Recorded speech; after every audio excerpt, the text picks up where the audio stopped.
From UFOs to ghost and psychic powers, history is riddled with unexplained events. You can turn back now or learn the stuff they don't want you to know.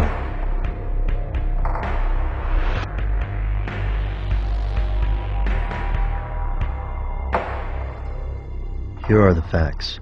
In June of 1983, officers arrested Henry Lee Lucas. Along with his partner Ottis Toole, Lucas eventually confessed to over 300 murders. The story took a bizarre turn when the killers claimed they were part of the Hand of Death, a nationwide cult of Satan worshippers. They said high-ranking government officials and businessmen were also members of the cult, and they also said they would not be executed.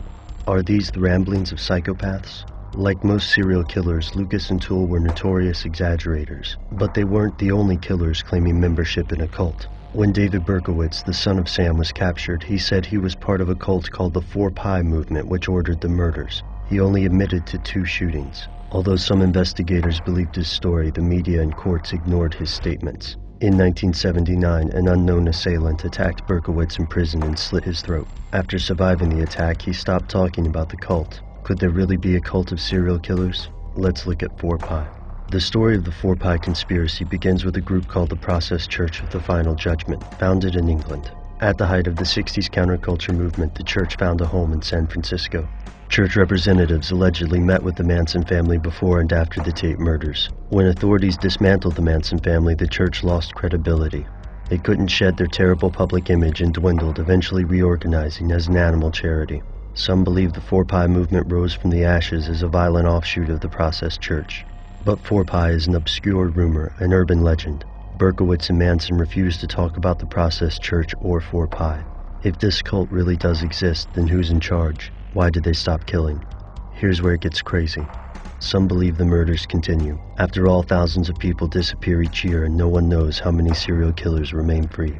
Some killers swear they are part of a group. Berkowitz gave authorities information about 2 murders that occurred outside of New York even though he was not present. Lucas said he'd visited Jim Jones on behalf of the cult.